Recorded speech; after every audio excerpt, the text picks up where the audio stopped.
Once upon a time in Kerala, a 5 crore movie would be considered a high budget project. But today, the same industry is making a superhero film at 35 crores, grossing over 300 crores at the box office, and starting a whole new cinematic universe of homegrown superheroes. Malayalam cinema used to be that quiet kid in class who never really spoke much, until one day she scored centum in every subject. Acting, writing, direction, editing, music, world building, and everything, everywhere, all at once. You want thrillers with the sharpest writing, or slow burn emotional dramas that feel like therapy? You want political cinema that questions everything, or comedies that hide so many emotions under humor? This industry has everything: intelligence, emotion, craft, and the confidence to make superhero films without going over budget and without losing its soul, its rootedness. So today's video isn't just a list, it's a love letter to the industry that reinvented Indian cinema. Welcome back to the channel, everyone, after a very long break. And in today's video, we're going to get into the 15 greatest Malayalam films of the last 15 years. At number 15 is Avasya Vyuham. Even if you're a non-Malayali, I'm sure you're familiar with the festival of Onam and the concept of a Sadhya, a traditional Kerala feast that has over 25 dishes served on a banana leaf. You have rice, parippu, sambar, aviyal, pachadi,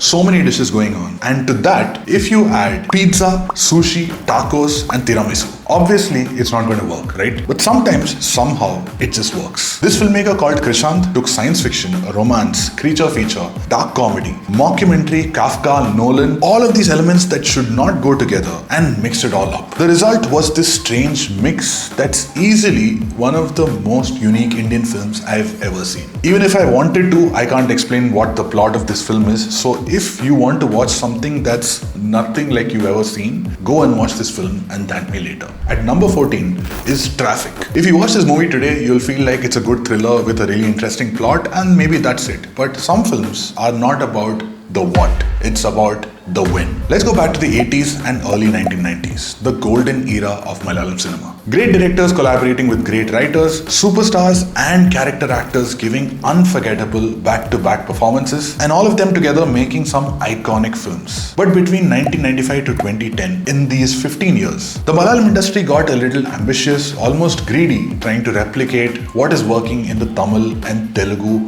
It was during this time we got a lot of mostly cringe content. But in 2007, something different started happening. A first-time filmmaker called Amal Neerath got inspired by the aesthetic of another legend called Ram Gopal Verma, and he made this visually kick-ass gangster film called Big B. The film wasn't a very big success when it first came out because what the audience was watching was something very new. But everyone knew that something had started changing in the Malayalam film industry, because we finally started to see new talent coming in, which got fresh visuals, fresh music, fresh storytelling. And in 2011, one film came in and defined the rebirth of Malayalam cinema. The way Traffic opens with a simple but deep voiceover, how it sets up multiple unrelated characters of where they are and what they are doing on that single day, and how one single incident makes all of them cross each other's paths. Within the first 15 minutes itself, Traffic breaks so many rules of storytelling. It's one of the first few films in a very long time that started respecting the Malayali film audience, their time and intelligence, which is why when it released, it became a rage at the box office, and it got picked up to be remade in so many different Indian languages. And the strangest part is, Traffic is actually based on a real story, a true incident that happened in Chennai, and how the Tamil Nadu police executed such a complex mission in a single day. But only a Malayalam filmmaker realized that it's a great story to tell, made a cult film out of it, and then the Tamil industry realized the story's potential and then remade it in Tamil. At number 13, I'm going to pick two films because I don't think you can speak about one film without mentioning the other: Minnal Murali and Lokah Chapter 1. If the Malayalam new wave started in 2011, a 3.0 version started sometime post-pandemic. Maybe the average budget of a Malayalam film has gone from 2 crores to 5 crores to 10 crores. Superhero movies like Minnal Murali cost 20 crores to make, and Lokah Chapter 1 cost 30 crores to make, and also far more impactful. So maybe the budgets have slightly changed, but what's not changed is the rootedness, the importance of storytelling, the world-class visuals, and 100% pure conviction. One of the reasons why most Malayalam films feel so fresh is because every 5 or 10 years you have new blood rushing into the industry. A new generation of filmmakers who enter and make such kick-ass films that inspire even more aspiring filmmakers to enter the industry. And if you're one of them who wants to make a film like Minnal Murali or Lokah Chapter 1 or any other original story that you want to tell which you believe can move and entertain millions of people, you should definitely check out the Forge Filmmaking Bootcamp by Level Up Learning. Remember that viral clip where an audience member asked director Tyagarajan Kumar Raja at an event, "Sir, how can I be a filmmaker?" And Kumar Raja just says this: "If you want to go to Madurai, you just go to Madurai." It's as simple as that. That line was made for this bootcamp. This is a 12-day offline bootcamp where you'll be part of 24 aspiring filmmakers who will actually learn filmmaking by making their own short film from scratch. You'll write it, direct it, shoot it, edit it, and even screen it with an audience. One more reason why this is not just like any other filmmaking course, because this bootcamp is on a strictly invite-only basis, which means only the most passionate filmmakers even make it to the starting line. And once you make it to the top 5% of applicants and crack the interview, you become among the chosen ones, and this is what you get: a hands-on, practical filmmaking bootcamp in a location like Goa, access to all the filmmaking equipment that you need, credit as a cinematographer or an actor in other student short films, a chance for your film to be selected to stream on OTT platforms, a chance to work directly with your mentors in the film industry, plus a certificate from Sony. Basically, it's like 12 months of film school packaged into 12 days. If this sounds like your next step to becoming a filmmaker, you should definitely apply to this bootcamp, and you can do that by clicking the links in the description and in the pinned comments. All the info that you need is right there. And also, on a really personal note, I think what Level Up Learning is doing is really interesting because it's been one of my long-term dreams to create a really cool place of learning for every creative field out there. Because for what we do, we really need new, fresh talent coming in consistently. But please go check them out for yourself. Go check their content on Insta, their YouTube, check out their website. They've collaborated with the biggest names in the industry like Lokesh Kanagaraj, Nelson, Karthik Subraj, Ravi Basroor, editor Anthony, and they've produced some of the most legit filmmaking masterclasses in India. So yeah, I wish I had something like this when I was in college, but you have the chance now. So I hope you make it to this bootcamp, and maybe someday we'll get to see your Lokah Chapter 1 or any other original work of art that comes out from your mind on the big screen. At number 12 and number 11, we have two films that are completely opposite to each other, but they have one common connecting factor. On one side, we have Ustad Hotel, and on the other side, we have Angamali Diaries. One is a feel-good drama set in the beaches of Calicut, and the other is a brutal, raw, gritty gangster film set in and around the lanes of Angamali. One stars a much younger Dulquer Salmaan making his second big screen appearance along with a legend like Tilakan in his last big screen appearance, and the other actually introduced 86 new actors into the Malayalam film industry. One is known for how it portrayed a rare grandfather and grandson relationship and the importance of generosity, kindness, and returning to your roots. And the other, it's known for its stylized brutal action, cinematography, and the mind-bending 11-minute single-take action sequence at the climax, which featured more than 1,000 junior artists. But the one thing that both these films have in common is that by the time you reach the interval, you will be super hungry. Malayalam cinema is obviously known for being obsessed with its food, but these two films are the gold standard on how to present food and the connection that food has with its land and its people. If you ever have a free Sunday, call a bunch of friends, get a lot of food and snacks, and watch these both films back to back. At number 10 is June. If Superman's weakness was kryptonite, mine is feel-good coming-of-age films. Boyhood, Lady Bird, Good Will Hunting, Dazed and Confused. My favorite films are not actually the ones with a very super complex plot or anything. It's just about one person growing up or a moment in their life when they realized, now it's time to grow up. In India, such films are very rare, but still we have a few gems like Dil Chahta Hai, Wake Up Sid, Udaan, and more recently, Bad Girl by Varsha Bharat, which is a super real, super rare, super entertaining film. A Tamil coming-of-age film told completely from the perspective of a girl. But if you ask me which film really got this genre right, it's June, starring Rajeshra Vijayan, who stars in the role of a lifetime. Directed by Ahmed Kabir, June is a completely non-judgmental look at a girl's life. Her teenage crushes, her awkward 20s, the woman she eventually grows into. It's a film that doesn't try to be too perfect because that's exactly how the character also is, and that's how life is. After watching June and Rajisha's performance in it, I don't think I'm still completely able to fully understand women. That's impossible. But what it did help me understand that women are not some godlike alien creatures. They are just like us. Messy, emotional, funny, flawed, trying to navigate life through the same emotion and the same hormones, just in different proportions. And right at the heart of it, June also has one of the most tender father-daughter relationships ever captured in Indian cinema. Most films about women try to make some huge statement which really puts me off, but thankfully, June is just a simple film about growing up and how growing up doesn't happen all at once. It happens in phases. But each time, it's just as confusing and just as magical.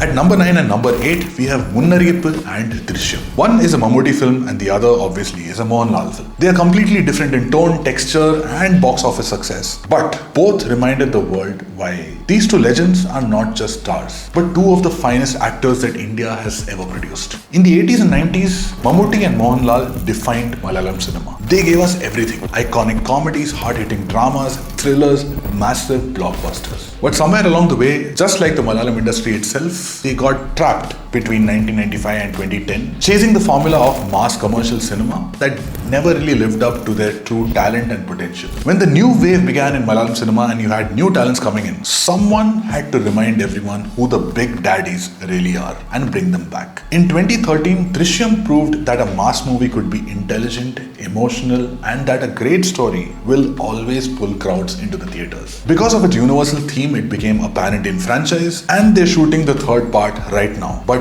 Munnariyappu stayed back as a quiet gem. If you're an Indian and you watch movies, I'm 100% sure you've watched some version of Drishyam or the other. But if you've not watched Munnariyappu yet, and if you're really liking the experimental phase that Mammootty is in right now, you have to go back to where it all started post 2010. Both Drishyam and Munnariyappu are about men hiding a truth. If Drishyam is about a man protecting his family, in Munnariyappu it's a man whose truth might not even exist. It's one of Mammootty's coldest, most haunting performances, and even though he doesn't have too many dialogues, and whenever he speaks in a very, very calm tone, you can feel a sense of danger under every single line. It's the kind of film that doesn't really tell you what to feel, but it stays in your system long after the film ends. At number 7, Manjumal Boys. If I'm going for a trip, most of the times there are some trips where I plan everything. I make a checklist of all the places I want to visit, places I want to eat. So I make sure that I don't miss out on anything, and these trips are mostly fun. But some trips, I don't plan anything. I just go in completely blank, not knowing what to expect, and these trips turn out to be more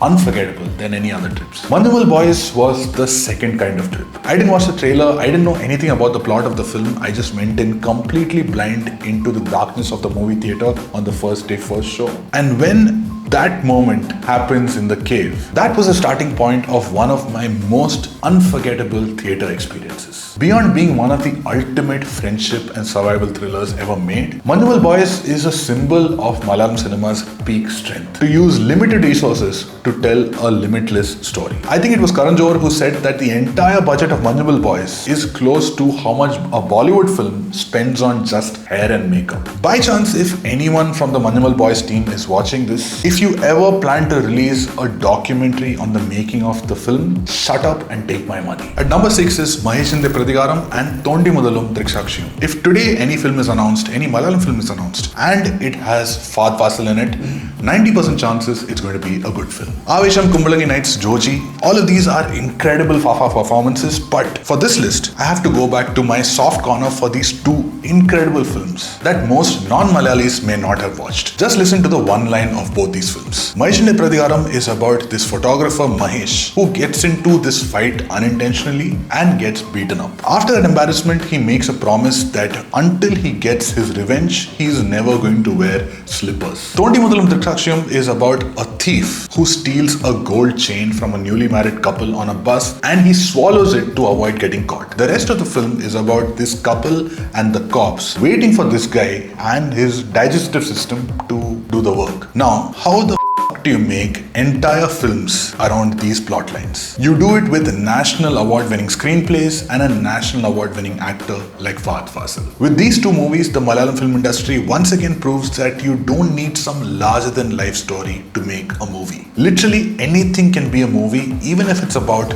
waiting for a guy to take a shit. At number 5 is Sudani from Nigeria. Surya Kumar Yadav not giving a handshake, Hardik Pandya's new girlfriend, Virat Kohli coloring his beard. Even after all these years, most of India is obsessed with cricket and cricketers, but in Kerala, things are slightly different. Drive down any road in the state and instead of cricketers, you'll find huge cutouts of Messi, Ronaldo and even Neymar. Football is so huge in Kerala that it's not just a game for them, it's a part of their culture. Sudani from Nigeria is set in this football crazy world of Malappuram, where on one side you have Saubin Shahir as Majid. He's the coach of a local football team with a big heart and big dreams but small pockets. On the other side is Sudu, a young footballer who's left his home all the way from Nigeria to come to Kerala to play football and to try and earn some money to send it back to his family back home. Sudu is one of the footballers that Majid recruits for his team, and when Sudu meets with an accident, Majid's dream of building a championship team dies for a bit, but something else comes to life. A most unexpected bond of friendship. Sudani from Nigeria came out in 2018, but I discovered it only during the pandemic when all of us were stuck at home. I'm sure you can all relate when I say that it was a very confusing time, a down time for a lot of us. But Sudani was one of the few things that lifted me up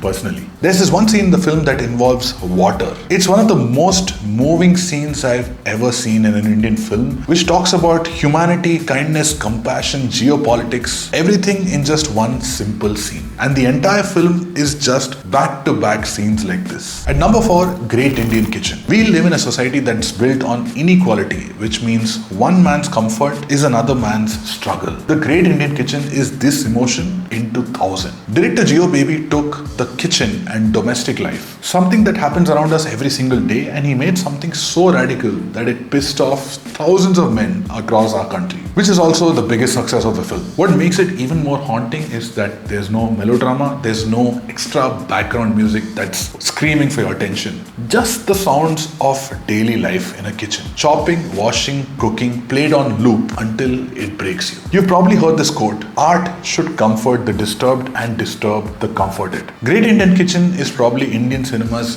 best definition of that quote. At number 3, Ee.Ma.Yau. If you're a man watching this and you have a good relationship with your father, you don't know how lucky you are, because most men, including me, we've not had that fortune. And if you guys are so close that you can even have a drink with your dad, you're one in a million. Now imagine this. You're sitting with your dad, you're having a few drinks and you're laughing about the world, about life, and a few drinks down, your father tells you that he's getting old and that he's not going to be around for too much longer, and when he dies, he wants to make sure that he has a good funeral. Most sons would tell their dad, "Dad, don't talk like this. Nothing is going to happen to you," because for most children, this is one thing that they fear, the death of their parents. But you tell your dad, "When you die, I'm going to throw you the biggest, grandest funeral party ever." Later that night, dad dies. And your plan to throw the biggest party ever, it does not go as per plan, because in India, you can't even die in peace. One of my favorite ever movie quotes is from The Lunchbox. Sometimes even the wrong train takes you to the right station. Similarly, this is exactly what Ee.Ma.Yau feels like. You never expect to learn so much about life in a film about